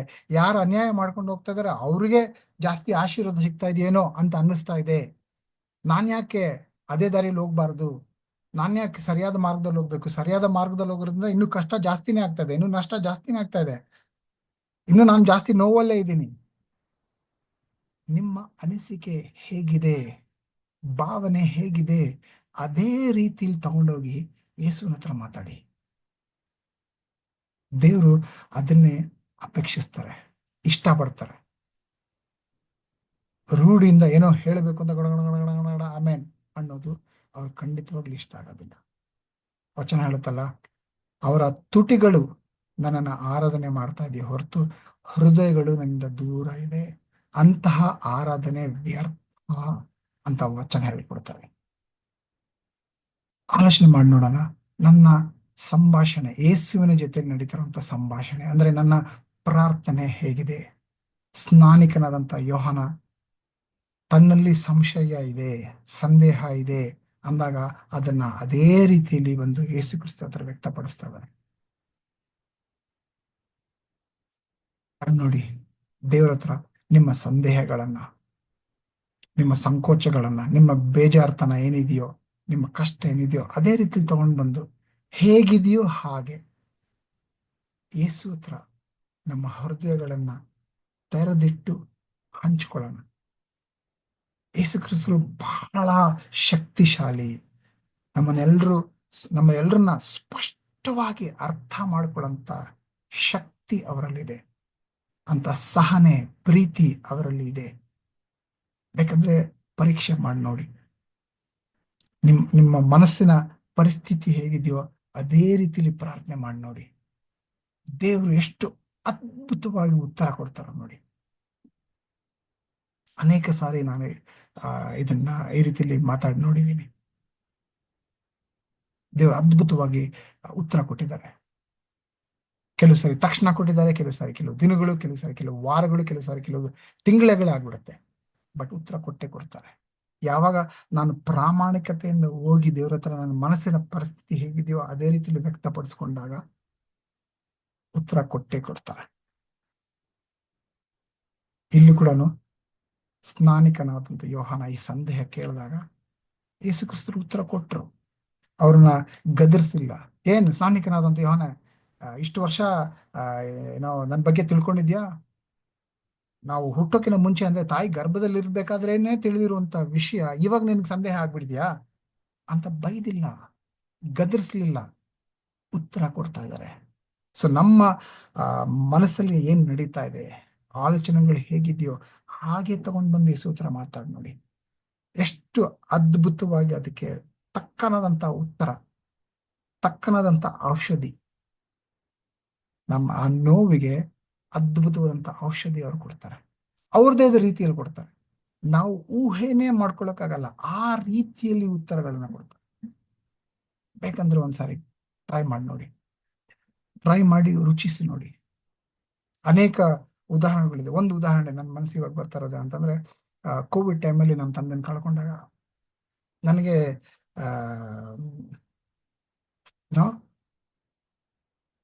ಏನ್ ಆಲೋಚನೆ ಮಾಡ್ಬೇಕಂತ ನನಗೆ ಗೊತ್ತಿರಲಿಲ್ಲ. ಯಾಕೆ ಆ ರೀತಿಲಿ ಕಳ್ಕೊಬೇಕಾಯ್ತು ಅಂತಂದೆ. ಯಾರಿಗೂ ಗೊತ್ತಿಲ್ಲ, ಅಂದ್ರೆ ಯಾರನ್ನು ಕರ್ಕೊಂಡು ಹೋಗ್ದಿರ ನಾನು ಒಬ್ಬೇ ಹೋಗಿ ಅವ್ರನ್ನ ಸುಡ್ಬೇಕಾಗಿತ್ತು ಅಂತ ಪರಿಸ್ಥಿತಿ ಯಾಕೆ? ಪ್ರಶ್ನೆ, ಯಾಕೆ ದೇವ್ರ ಈ ರೀತಿಲಿ? ಅವರು ಬೇರೆ ಎಷ್ಟೋ ಜನರ ತೀರ್ಕೊಂಡಾಗ, ಅಂದ್ರೆ ನಮ್ಮ ನೆಂಟರಲ್ಲಿ ಅನೇಕ ಜನರು ತೀರ್ಕೊಂಡಾಗ ಅವ್ರು ನಿಂತು ಪ್ರಾರ್ಥನೆ ಕೂಟ ನಡೆಸಿದ್ರು. ಈಗ ಇವ್ರಿಗೋಸ್ಕರ ಪ್ರಾರ್ಥನೆ ಕೂಟ ಕೂಡ ಮಾಡೋಕ್ಕಾಗಿಲ್ಲ, ಹಾಗೆ ಸುಡಬೇಕಾಗಿತ್ತು. ಯಾಕೆ ಅನ್ನೋಂಥ ಪ್ರಶ್ನೆ ನನ್ ಕಾಡ್ತಾ ಇತ್ತು. 3 ವಾರಗಳ ತನಕ ಆ ಪ್ರಶ್ನೆ ಹಾಗೆ ಕಾಡ್ತಾ ಇತ್ತು. ದೇವ್ರ ಹತ್ರ ಕೇಳ್ತಿದ್ದೆ, ದೇವ್ರು ಯಾಕೆ ಈ ತರ? ನನ್ನ ಮನಸ್ಸು ಪರಿಸ್ಥಿತಿ ಹೇಗಿದೆಯೋ ಅದೇ ರೀತಿ ದೇವ್ರ ಹತ್ರ ವ್ಯಕ್ತಪಡಿಸ್ತಾ ಇದ್ದೆ. 3 ವಾರಗಳ ನಂತರ ದೇವ್ರು ನನಗೆ ಉತ್ತರ ಕೊಟ್ರು. ನನಗ್ ಹಾಗೆ ಪ್ರಾರ್ಥನೆ ಮಾಡ್ತಾ ಇರ್ಬೇಕಾದ್ರೇನೆ ಪವಿತ್ರ ಆತ್ಮರನ್ನ ತೋರಿಸ್ಕೊಟ್ರು. ಕೆಲವು ಪ್ರಶ್ನೆಗಳು ಕೇಳಿದ್ರು.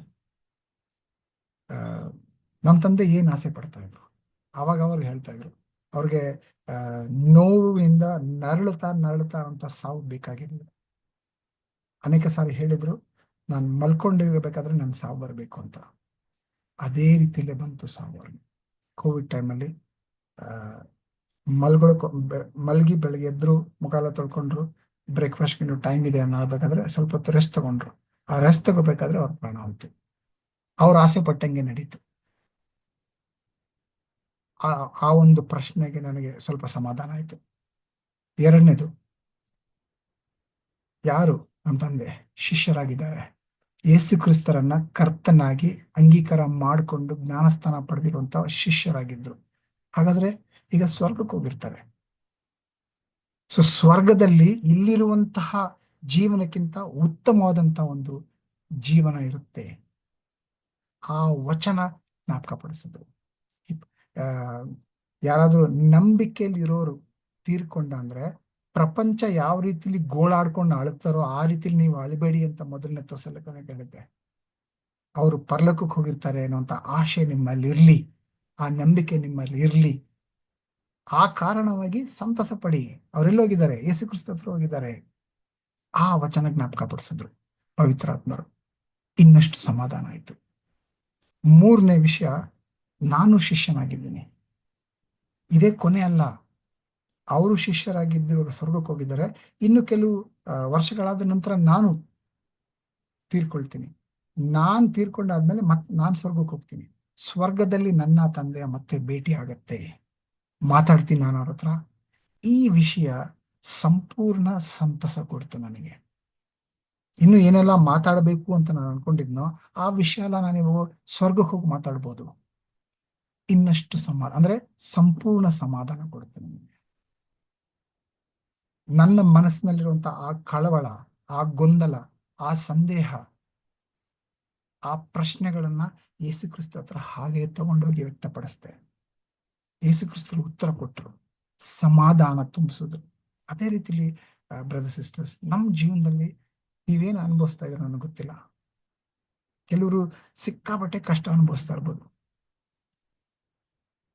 ಬಹಳ ನೋವು ತುಂಬಿರ್ಬೋದು ನಿಮ್ ಜೀವನದಲ್ಲಿ, ಒಂಟಿತನ ಕಾಡ್ತಾ ಇರ್ಬೋದು ನಮ್ಗೆ, ಯಾರು ನನ್ನ ಜೀವನನ ಅರ್ಥ ಮಾಡ್ಕೊಳ್ತಾ ಇಲ್ವಲ್ಲ. ಕೆಲವ್ರಿಗೆ ನನ್ನ ಕುಟುಂಬನೇ ನನ್ನನ್ನು ಅರ್ಥ ಮಾಡ್ಕೊಳ್ತಾ ಇಲ್ವಲ್ಲ ಅನ್ನೋಷ್ಟು ನೋವು ನಿಮ್ಮಲ್ಲಿ ತುಂಬಿರ್ಬೋದು. ಆ ಹೃದಯನ ಹಾಗೆ ತಗೊಂಡೋಗಿ ಯೇಸು ಕ್ರಿಸ್ತ ಹತ್ರ ವ್ಯಕ್ತಪಡಿಸಿ. ಯೇಸು ಕ್ರಿಸ್ತರು ಗದರ್ಸಲ್ಲ, ಬೈಯಲ್ಲ, ಸಮಾಧಾನ ನೀಡ್ತಾರೆ. ಅದಕ್ಕೆ ಸಮಾಧಾನ ಪ್ರಭು. ಪ್ರಯತ್ನ ಪಟ್ಟು ನೋಡಿ. ಇವಾಗ ಮಾತ್ರ ಅಲ್ಲ, ಇನ್ಮೇಲೆ ಯಾವಾಗ್ಲೇ ಆಗ್ಲಿ ನಿಮ್ ಜೀವನದಲ್ಲಿ ಗೊಂದಲದಲ್ಲಿದ್ದೀರಿ, ಕಷ್ಟದಲ್ಲಿ, ನೋವಿನಲ್ಲಿದ್ದೀರಿ, ನರಳ್ತಾ ಇದ್ದೀರಿ ಅಂತಂದ್ರೆ ಆ ವಿಷಯಗಳನ್ನ ಹಾಗೆ ತಗೊಂಡೋಗಿ ನಿಮ್ಮ ಪ್ರಾರ್ಥನೆಯಲ್ಲಿಡಿ. ದೇವರು ಎಷ್ಟು ಅದ್ಭುತವಾಗಿ ಸನ್ನಿವೇಶಗಳನ್ನ ಬದಲಾವಣೆ ಮಾಡ್ತಾರೆ, ಬಲ ನೀಡುತ್ತಾರೆ, ಸಂದೇಹಗಳಿಗೆ ಉತ್ತರಗಳು ಕೊಡ್ತಾರೆ, ಸ್ಫೂರ್ತಿ ನೀಡುತ್ತಾರೆ, ಮಾರ್ಗದರ್ಶನ ನೀಡುತ್ತಾರೆ. ಅನೇಕ ವಿಷಯಗಳಾಗತ್ತೆ ಪ್ರಾರ್ಥನೆಯಲ್ಲಿ ನಾವು ನಿರತರಾಗಿದ್ದಾಗ. ಬಿಟ್ಕೊಡೋದು ಬೇಡ, ಪ್ರಾರ್ಥನೆಯಲ್ಲಿ ಬೆಳೆಯೋಣ. ಎಂಥದ್ದೇ ಸಂದೇಹಗಳಿದ್ರು ಅಂದ್ರೆ ನಮ್ಮ ನಂಬಿಕೆ ಪರೀಕ್ಷೆಗೊಳಗಾದಾಗ ನಮ್ಮ ಸ್ವಂತ ಶಕ್ತಿಯಿಂದ ಆ ಪರೀಕ್ಷೆಯಿಂದ ಉತ್ತೀರ್ಣಕ್ಕಾಗೋದಿಲ್ಲ, ಗೆಲ್ಲಕ್ಕಾಗೋದಿಲ್ಲ.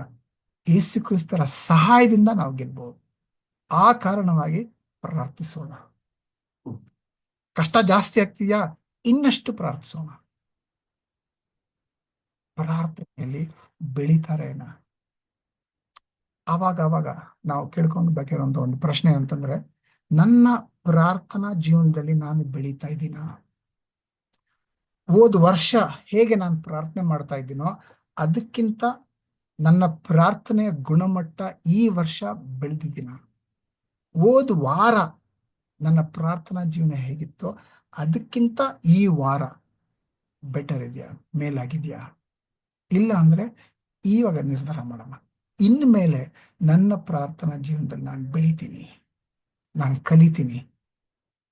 ನನ್ನ ಪ್ರಾರ್ಥನಾ ಜೀವನ ನಿಜವಾಗ್ಲೂ ನನ್ನ ಇಡೀ ಜೀವನದ ಮುಖ್ಯತ್ವ ಪ್ರಾರ್ಥನೆ ಕೊಡ್ತೀನಿ, ಪ್ರಾರ್ಥನೆ ಸಮಯ ಕೊಡ್ತೀನಿ. ಅದು ಬೆಳಿಗ್ಗೆ ಆಗಿರ್ಲಿ, ಮಧ್ಯಾಹ್ನ ಆಗಿರ್ಲಿ, ಇವಾಗ್ಲೇ ಆವಾಗ್ಲೇ ಅಂತಲ್ಲ. ಯಾವಾಗ ನಿಮಗೆ ಮನಸ್ಸು ಅನ್ಸುತ್ತೋ ದೇವ್ರ ಹತ್ರ ಮಾತಾಡಿ. ಮನಸ್ಸು ಬಿಚ್ಚಿ ದೇವ್ರ ಹತ್ರ ಮಾತಾಡಿ. ಮನಸ್ಸಿನಲ್ಲಿ ಏನೆಲ್ಲ ಗೊಂದಲಗಳಿದೆಯೋ, ನೋವಿದೆಯೋ, ಕಂಪ್ಲೇಂಟ್ ಅನಿಸ್ತಾ ಇದ್ರೆ ಕಂಪ್ಲೇಂಟ್ ಮಾಡಿ ಯೇಸು ಹತ್ರ. ಏನ್ ಅನಿಸ್ತಾ ಇದೆಯೋ ಆ ಅನಿಸಿಕೆ ಹಾಗೆ ದೇವರಲ್ಲಿ. ಯೇಸು ಕ್ರಿಸ್ತರು ಅದೇ ರೀತಿಲಿ ಉದಾಹರಣೆ ತೋರಿಸಿದ್ರು. ತಂದೆ ಹತ್ರ ಹೋಗಿ ಏನಂದ್ರು, ತಂದೆ ಸಾಧ್ಯವಾದ್ರೆ ಈ ಪಾತ್ರೆ ನನ್ನಿಂದ ತೊಲಗಿಸು. ಹಾಗೆ ಹೇಳುದು. ಅವ್ರಿಗೆ ಶಿಲುಬೆ ಮೇಲೆ ತನ್ನ ಪ್ರಾಣ ತ್ಯಾಗ ಮಾಡ್ಬೇಕು, ಆ ಕಾರಣಕ್ಕೋಸ್ಕರನೇ ಭೂಮಿಗೆ ಬಂದಿರೋದು. ಆ ಸಮಯದಲ್ಲಿ ನೋವಿದ್ದಾಗ ಆ ನೋವನ್ನ ಹಾಗೆ ಯೇಸು ಕ್ರಿಸ್ತು ತಂದೆ ಹತ್ರ ವ್ಯಕ್ತಪಡಿಸಿದ್ರು. ಸತ್ಯವೇದ ಹೇಳುತ್ತೆ, ನಮ್ಮ ಏನೇ ಬಲಹೀನತೆ ಇದ್ರು, ಏನೇ ಗೊಂದಲ ಇದ್ರು, ಒಂದೊಂದು ಕೂಡ ಅರ್ಥ ಮಾಡ್ಕೊಳ್ಬಲ್ಲಂತ ಶಕ್ತಿ ಯೇಸು ಕ್ರಿಸ್ತು ಹತ್ರ ಇದೆ. ಆ ಕಾರಣವಾಗಿ ಧೈರ್ಯದಿಂದ ಈ ಕೃಪೆಯ ಆಸನನ ಬಳಿ ಹೋಗೋಣ. ಅಂತ ವಚನ ನಮಗೆ ಸ್ಫೂರ್ತಿ ನೀಡ್ತದೆ. ಪ್ರಾರ್ಥನೆ ಜೀವನದಲ್ಲಿ ಬೆಳೆಯೋಣ. ಜ್ಞಾನಿಕನಾದಂತ ಯೋಹಾನ ಸಂದೇಹಗಳನ್ನ ಯೇಸುವಿನ ಬಳಿ ತಗೊಂಡ್ ಬಂದಾಗ ಯೇಸುವಿನ ಉತ್ತರ ಮತ್ತಾಯ 11ನೇ ಅಧ್ಯಾಯ ವಚನ 4 ಮತ್ತು 5. ಆತನು ಅವರಿಗೆ ಪ್ರತ್ಯುತ್ತರವಾಗಿ, ಕುರುಡರಿಗೆ ಕಣ್ಣು ಬರುತ್ತವೆ, ಕುಂಟರಿಗೆ ಕಾಲು ಬರುತ್ತವೆ, ಕುಷ್ಠರೋಗಿಗಳು ಶುದ್ಧರಾಗುತ್ತಾರೆ, ಕಿವುಡರಿಗೆ ಕಿವಿ ಬರುತ್ತವೆ, ಸತ್ತವರು ಜೀವನವನ್ನು ಹೊಂದುತ್ತಾರೆ, ಬಡವರಿಗೆ ಸುವಾರ್ತೆ ಸಾರಲ್ಪಡುತ್ತದೆ. ನೀವು ಹೋಗಿ ಕಂಡು ಕೇಳಿದವುಗಳನ್ನು ಯೋಹಾನನಿಗೆ ತಿಳಿಸಿರಿ ಅಂತ ಗಮನಿಸಿ. ಇಲ್ಲಿ ಯೇಸು ಗದರಿಸಲಿಲ್ಲ, ಬೈದಿಲ್ಲ, ಉತ್ತರ ಕೊಡ್ತಾ ಇದ್ದಾರೆ. ಸೊ ನಮ್ಮ ಸಂದೇಹಗಳನ್ನ ಯೇಸುವಿನ ಹತ್ರ ತಗೊಂಡ್ ಬಂದ ಅಂತಂದ್ರೆ ದೇವರು ನಮ್ಗೆ ಉತ್ತರ ಕೊಡ್ತಾರೆ. ಇಲ್ಲಿ ಇವರಿಗೆ ಉತ್ತರ ಕೊಟ್ಟಂಗೆ ಉತ್ತರ ಏನ್ ಕೊಡ್ತಾ ಇದಾರೆ? ಅವ್ರು ಹೇಳ್ತಾರದು, ನೀವು ಅಂದ್ರೆ ಶಿಷ್ಯರ ನೀವು ಒಂದು ಪ್ರಶ್ನೆ ತಗೊಂಡ್ ಬಂದಿದ್ದೀರಲ್ವಾ, ಯೋಹಾನನ ಪ್ರಶ್ನೆ ತಗೊಂಡ್ ಬಂದಿದ್ದೀರಲ್ಲ, ನೀವು ಹೋಗಿ ಏನ್ ಹೇಳ್ಬೇಕು?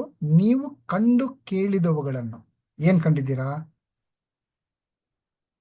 ಕುರುಡರಿಗೆ ಕಣ್ಣು ಬರ್ತಾ ಇದೆ, ಕುಂಟರಿಗೆ ಕಾಲು ಬರ್ತಾ ಇದೆ, ಕುಷ್ಠರಿಗೆ ಶುದ್ಧವಾಗ್ತದೆ, ಕಿವುಡರಿಗೆ ಕಿವಿ ಬರ್ತಾರೆ, ಸತ್ತವರು ಜೀವನವನ್ನು ಹೊಂದುತ್ತಾರೆ, ಬಡವರಿಗೆ ಸುವಾರ್ತೆ ಸಾರಲ್ಪಟ್ಟಿದೆ. ಈ ವಿಷಯಗಳನ್ನ ಏನು ನೀವು ಕಂಡಿದಿರೋ ಕೇಳಿದಿರೋ ಅದನ್ನ ಹೋಗಿ ಯೋಹಾನಿಗೆ ತಿಳಿಸಿರಿ. ಸೊ ನಾವು ನಮ್ಮ ನಂಬಿಕೆಯನ್ನ ಪರೀಕ್ಷೆ ಮಾಡಿದಾಗ ಆ ಕಷ್ಟದ ಸಮಯದಲ್ಲಿ ಯೇಸು ಏನನ್ನ ಗಮನಿಸಿ ಅಂತ ಇದಾರೆ ಅಂದ್ರೆ, ಅವ್ರು ಕೊಡ್ತಾರಂತ ಉತ್ತರ, ಹುಡುಕಾಟ ಮತ್ತು ಪ್ರತಿಬಿಂಬದ ಮೂಲಕ ನಂಬಿಕೆ ಬಲಗೊಳ್ಳುತ್ತದೆ.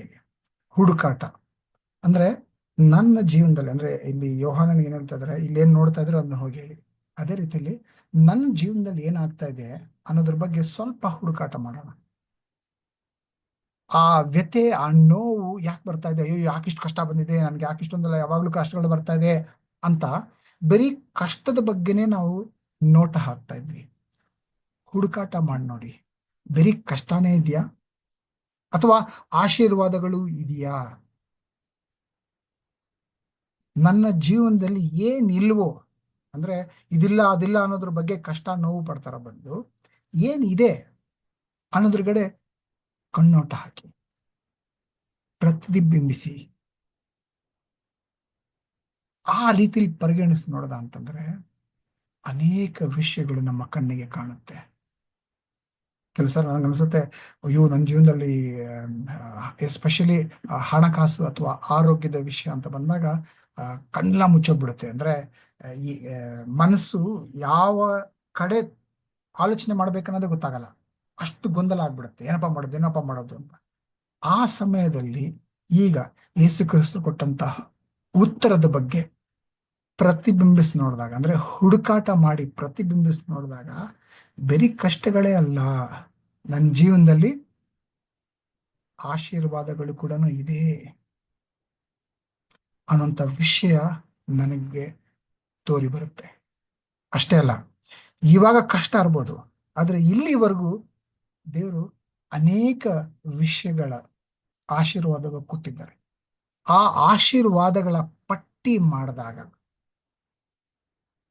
ಕೃತಜ್ಞತೆ ತಾನಾಗಿ ಮನಸ್ಸು ತುಂಬಿಕೊಳ್ಳುತ್ತೆ. ಆ ಕಷ್ಟ ನೋವು ಗೊಂದಲದಲ್ಲಿದ್ದಾಗ ನನ್ನ ಜೀವನದಲ್ಲಿ ಏನೆಲ್ಲ ಆಶೀರ್ವಾದಗಳಿದೆ ಅನ್ನೋಂಥ ಪಟ್ಟಿ ಮಾಡಿದಾಗ ಮಾಡಿ ನೋಡಿ, ಎಷ್ಟು ಶಾಂತಿ ನೆಮ್ಮದಿ ಮನಸ್ಸು ತುಂಬಿಕೊಳ್ಳುತ್ತೆ ಅನ್ನೋದು ಗೊತ್ತಾಗುತ್ತೆ. ಕೃತಜ್ಞತಾ ಪಟ್ಟಿ ಮಾಡಿದಾಗ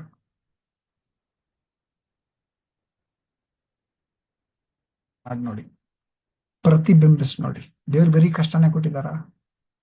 ಅನೇಕ ರೀತಿಯಾದಂತಹ ಆಶೀರ್ವಾದಗಳು, ಸಹಾಯಗಳು, ಮಾರ್ಗದರ್ಶನ, ಸ್ನೇಹಿತರು, ಸಭೆ, ಕುಟುಂಬ, ಈ ರೀತಿಯಲ್ಲಿ ಅನೇಕ ವಿಷಯಗಳು ಆಶೀರ್ವಾದವಾಗಿ, ಬಲವಾಗಿ, ಸಹಾಯಕವಾಗಿ ದೇವರು ಕೊಟ್ಟಿದ್ದಾರೆ ಅನ್ನೋದ್ರ ಕಡೆ ಹುಡುಕಾಟ ಮಾಡಿ ನೋಡ್ಬೇಕು. ಆ ಕಷ್ಟ ನೋವು ಬಂದಾಗ ನಾವು ಕಣ್ಣು ಕುರುಡಾಗ್ಬಿಡುತ್ತೆ, ಅದನ್ನ ನೋಡೋದಿಲ್ಲ. ಹುಡುಕಾಟ ಮಾಡಿ ಪ್ರತಿಬಿಂಬಿಸ್ಬೇಕು. ಅದನ್ನೇ ಯೇಸು ಕ್ರಿಸ್ತರು ಸ್ನಾನಿಕನಾದಂತ ಯೋಹಾನಿಗೆ ಹೇಳ್ತಾರದು.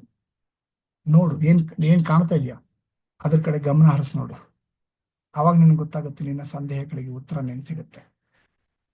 ಆ ನಂಬಿಕೆ ಪರೀಕ್ಷೆಗೊಳಗಾದಾಗ ಈ ಕೃತಜ್ಞತಾ ಪಟ್ಟಿ ಮಾಡೋಣ. ಒಂದು, ಎರಡನೇದು ಆ ವಚನಗಳನ್ನು ಜ್ಞಾಪಿಸ್ಕೊಳ್ಳೋಣ. ಏನಂತ ನನಗೆ ಬರುವಂತಹ ವಚನಗಳು ಹಬಕ್ಕುಕ್ 3:17-18 ಅವಾಗವಾಗ ಅದು ನನಗೆ ಸ್ಫೂರ್ತಿ ನೀಡುತ್ತೆ. ಏನೋ ರೋಮಾಪುರದವ್ರಿಗೆ 8:28 ಏನೇ ಆದ್ರೂ ದೇವರು ಆಶೀರ್ವಾದಾಗಿ ಮಾರ್ಪಾಡು ಮಾಡ್ತಾರೆ. ಹೇಗೆ? ಹಬಕ್ಕುಕ್ 3:17-18 ನನ್ನ ಜೀವನದಲ್ಲಿ ಏನು ಇಲ್ಲ ಅಂದ್ರೂ ನಾನು ಕರ್ತನಲ್ಲಿ ಯೆಹೋವನಲ್ಲಿ ಹರ್ಷದಿಂದ ಇರುವೆನು ಅಂತ ಆ ವಚನ ಹೇಳ್ಕೊಡ್ತಾರೆ. ಹೇಗೆ ಸಾಧ್ಯ? ನನ್ಗೆ ಈಗ ಹಣ ಸಹಾಯ ಬೇಕಾಗಿದೆ, ಸಾಲ ಸಿಕ್ಕಾಪಟ್ಟೆ ಜಾಸ್ತಿ ಆಗ್ತಾ ಇದೆ, ನನ್ನ ಜೀವನದ ಜವಾಬ್ದಾರಿಗಳು ಜಾಸ್ತಿ ಆಗಿದೆ, ಹಣ ಬೇಕಾಗಿದೆ, ಖರ್ಚು ಮಾಡೋಕೆ ಇವಾಗ ಹಣ ಬೇಕಾಗಿದೆ, ಫೀಸ್ ಕಟ್ಟಬೇಕಾಗಿದೆ, ಇವ್ರು ಕೊಡಬೇಕಾಗಿದೆ, ಹಾಗೆ ಹೀಗೆ ಅಂತ ಹೇಳಿ ಈ ಹಣಕಾಸಿನ ವಿಷಯದ ಬಗ್ಗೆ ಒತ್ತಡದಲ್ಲಿದ್ದಾಗ ಹೇಗೆ ನಾನು ಕರ್ತನಲ್ಲಿ ಹರ್ಷದಿಂದ ಇರಕ್ಕೆ ಸಾಧ್ಯ? ಆ ವಚನ ಹೇಗೆ ನಾನು ಪಾಲಿಸ್ಲಿ ಅಂದಾಗ ನನಗೆ ಇನ್ನೊಂದು ವಚನ, ಅದಕ್ಕೆ ನಾನು ಕನೆಕ್ಟ್ ಮಾಡ್ತಾ ಇರ್ತೀನಿ. ಈ ಸ್ಕ್ರಿಪ್ಚರ್ ಇಂದ ಆ ಸ್ಕ್ರಿಪ್ಚರ್, ಆ ಸ್ಕ್ರಿಪ್ಚರ್ ಇಂದ ಇನ್ನೊಂದು ಸ್ಕ್ರಿಪ್ಚರ್. ಇವಾಗ ಅವಾಗಲೇ ಹೇಳ್ದಂಗೆ ರೋಮಾಪುರದವರಿಗೆ 8:28 ಎಲ್ಲ ನಡೆಯೋದು ನನ್ನ ಒಳ್ಳೇದಕ್ಕೋಸ್ಕರ. ಓಕೆ, ಈಗ ನನಗೆ ಕಷ್ಟ, ಸಾಲ, ಹಣ ಬೇಕಾಗಿದೆ, ಸಾಲ ತೀರ್ಸಕ್ಕೆ ಅಥವಾ ಫೀಸ್ ಕಟ್ಟಕ್ಕೆ ಹಣ ಬೇಕಾಗಿದೆ. ಹಣ ಇಲ್ಲದೆ ಇರಬೇಕಾದ್ರೆ ಇದು ಹೇಗೆ ನನಗೆ ಆಶೀರ್ವಾದ ಅಥವಾ ಒಳ್ಳೇದಾಗುತ್ತೆ? ಹಬಕ್ಕುಕ್ 3:17-18 ಏನು ಇಲ್ಲ ಅಂದ್ರೂ ಕರ್ತನಲ್ಲಿ ನಾನು ಹರ್ಷದಿಂದ ಇರಬೇಕು. ಹೇಗೆ ಸಾಧ್ಯ ಅಂದಾಗ ಇನ್ನೊಂದು ವಚನ ನನಗೆ ಕನೆಕ್ಟ್ ಮಾಡೋದು ಶಡ್ರಕ್ ಮೆಷಕ್ ಅಬೇದ್ನೆಗೋ. ಅವ್ರೇನು ಹೇಳ್ತಾರೆ? ರಾಜ, ಈಗ ನೀವು ನನ್ನನ್ನ ಬೆಂಕಿಗೆ ತಳ್ತಾ ಇದ್ದೀರಾ.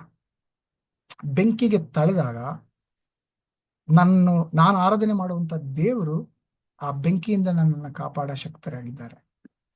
ಅಕಸ್ಮಾತ್ ಏನಾದ್ರೂ ಕಾರಣವಾಗಿ ಅವರು ನನ್ನನ್ನು ಕಾಪಾಡಿಲ್ಲ ಅಂದ್ರೂ ಈ ವಿಷಯ ನಿಮಗೆ ತಿಳಿಸ್ತೀನಿ, ನೀವು ಹೇಳುವಂತ ಈ ವಿಗ್ರಹ ನಾವು ಆರಾಧನೆ ಮಾಡೋದಿಲ್ಲ, ನಮ್ಮ ದೇವರಾದಂತ ಯೆಹೋವನಿಗೆ ನಾವು ನಂಬಿಕಸ್ಥರಾಗಿರ್ತೀರಿ ಅಂತ ಹೇಳ್ತಾರೆ. ಅಂದ್ರೆ ಈ ಕಷ್ಟದಿಂದ ನನ್ನನ್ನು ಪಾರ್ ಮಾಡಿಲ್ಲ ಅಂದ್ರೂ ನಾನು ಯೆಹೋವನನ್ನೇ ಪೂಜಿಸ್ತೀನಿ, ಯೆಹೋವನನ್ನೇ ಆರಾಧಿಸ್ತೀನಿ, ವಚನಗಳ ಪ್ರಕಾರ ನಾನು ನಡಿತೀನಿ ಅಂತ ಶಾಡ್ರಾಕ್ ಮೆಷಕ್ ಅಬೇದ್ನೆಗೋ ಹೇಳೋದು ನಮಗೆ ಜ್ಞಾಪಕ ಬರುತ್ತೆ. ಆವಾಗ ಈ ಸಾಲ ಸಮಯದಲ್ಲಿ ಅಥವಾ ಈ ಫೀಸ್ ಕಟ್ಟಬೇಕು, ಹಣ ಸಿಕ್ಕಿಲ್ಲ ಅಂದ್ರೂ ಕೂಡ ನಾನು ಯೆಹೋವನನ್ನೇ ಆರಾಧಿಸ್ತೀನಿ. ಸಿಕ್ಕಾಪಟ್ಟೆ ಕಷ್ಟ ತಡ್ಕೊಳಕ್ ಆಗ್ತಾ ಇಲ್ಲ ಅಂದ್ರೂ ಕೂಡ ನಾನು ಯೆಹೋವನನ್ನೇ ಆರಾಧಿಸ್ತೀನಿ. ಯಾವುದೇ ಕಾರಣಕ್ಕೆ ನಂಬಿಕೆ ಬಿಟ್ಕೊಡಲ್ಲ, ನಾನು ದೇವ್ರು ನಾನು ಬಿಟ್ಕೊಡಲ್ಲ. ಆ ಹೃದಯ ಸಂಕಲ್ಪ ನನ್ನಲ್ಲಿ ಇದ್ದಾಗ ಹರ್ಷ ತುಂಬಿಕೊಳ್ಳುತ್ತೆ. ಯಾಕಂದ್ರೆ ಇಲ್ಲಿವರೆಗೂ ಕಾಪಾಡ್ಕೊಂಡು ಬಂದಿದ್ದಾರೆ. ಇನ್ಮೇಲೆ ಅಂದ್ರೆ ಈ ಕ್ಷಣದಿಂದ ದೇವರು ನನ್ನನ್ನು ಕಾಪಾಡಿಲ್ಲ, ನಾನು ಈ ನಷ್ಟದಲ್ಲೇ ನರಳಿ ನರಳಿ ನರಳಿ ಸತ್ತೋಗ್ತಿದ್ರು ಪರವಾಗಿಲ್ಲ, ನಾನು ಯೆಹೋವನನ್ನೇ ಆರಾಧಿಸ್ತೀನಿ ಅಂದಾಗ ಇದುವರೆಗೂ ಮಾಡಿರುವಂತ ಆಶೀರ್ವಾದಗಳು ಸಾಕು ನನಗೆ. ಅದೇ ಅವರ ಕೃಪೆನ ಬಹಳ ತೋರಿಸ್ಕೊಡ್ತಾ ಇದೆ. ನಾನು ಅರ್ಹನಲ್ಲ, ಇಷ್ಟೊಂದೆಲ್ಲ ಆಶೀರ್ವಾದಗಳು ನಾನು ಇದುವರೆಗೂ ಏನು ಅನುಭವಿಸಿದೆ ನನ್ನ ಜೀವನದಲ್ಲಿ, ಅದಕ್ಕೆ ನಾನು ಅರ್ಹನಲ್ಲ. ಅವರ ಕೃಪೆಯಿಂದ ಅವರ ಕರುಣೆಯಿಂದ ನನಗೆ ಕೊಟ್ಟಿದ್ದಾರೆ, ಅದು ಸಾಕು. ಇನ್ಮೇಲೆ ಕೊಟ್ಟಿಲ್ಲ, ಇನ್ಮೇಲೆ ನಾನೇನೆಲ್ಲ ಪ್ರಾರ್ಥನೆ ಮಾಡ್ತಾ ಇದ್ದೀನೋ ಅದು ನನಗೆ ಕೊಟ್ಟಿಲ್ಲ ಅಂದ್ರೂ ಪರವಾಗಿಲ್ಲ, ನಾನು ಯೆಹೋವನಲ್ಲಿ ಹರ್ಷಿಸ್ತೀನಿ, ಯೆಹೋವನನ್ನೇ ಆರಾಧಿಸ್ತೀನಿ ಅನ್ನೋಂಥ ಹೃದಯ ಸಂಕಲ್ಪ ನನ್ನಲ್ಲಾಗಬೇಕು. ಆ ಪಾಠ ನಾನು ಶಾಡ್ರಕ್ ಮೆಷಕ್ ಅಬೇದ್ನೆಗೋ ಅಂತ ಕಲ್ತ್ಕೊಂಡಿದ್ದೆ. ಆವಾಗ ನಂಬಿಕೆಯಿಂದ ಆ ನಂಬಿಕೆಯ ಪರೀಕ್ಷೆಯಲ್ಲಿ ಗೆಲ್ಲೋದಕ್ಕೆ ಬಲ ಸಿಗತ್ತೆ. ಆ ನಂಬಿಕೆಯಲ್ಲಿದ್ದಾಗ ನಾನು ನೋಡಿದ್ದೀನಿ, ನಾನು ಅಕಸ್ಮಾತ್ ನಿರ್ಧಾರ ಮಾಡಿ ಇನ್ಮೇಲೆ ದೇವರು ಆಶೀರ್ವಾದ ಮಾಡಿಲ್ಲ ಅಂದ್ರು, ನನ್ನ ಪ್ರಾರ್ಥನೆ ಕೇಳಿಲ್ಲ ಅಂದ್ರೂ ಪರವಾಗಿಲ್ಲ ಅಂತ ನಿರ್ಧಾರ ಮಾಡಿದಾಗ್ಲೂ ದೇವ್ರು ಹೇಗಾದ್ರೂ ಮಾಡಿ ಆಶೀರ್ವಾದ ಮಾಡಿರೋದು ನೋಡಿದ್ದೀನಿ. ಆ ಕಷ್ಟ ಅನ್ನೋದನ್ನ ಹೇಗೆ ಪಾರಾಗೋದು ಮಾರ್ಗದರ್ಶನ ಅವ್ರು ತೋರಿಸ್ಕೊಡೋದು ನೋಡಿದ್ದೀನಿ. ಸಹಾಯಕ್ಕೋಸ್ಕರ ಯಾರನ್ನಾದ್ರೂ ಕಳಿಸೋದು ನಾನು ನೋಡಿದ್ದೀನಿ. ಏನ್ ಮಾಡಿದ್ರೆ ಇದರಿಂದ ಪಾರಾಗ್ಬೋದು ಅನ್ನೋಂಥ ಆಲೋಚನೆಗಳು ದೇವ್ರು ಕೊಟ್ಟಿರೋದನ್ನ ನಾನು ಅನುಭವಿಸಿದ್ದೀನಿ. ಆ ನಂಬಿಕೆ ಅಂತ ಹೇಳ್ತಾ ಇದ್ದೀನಿ.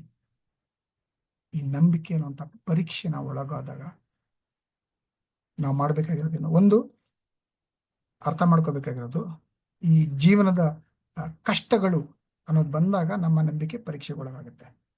ಅದು ಅರ್ಥ ಮಾಡ್ಕೊಳ್ಳೋಣ. ಹೌದು.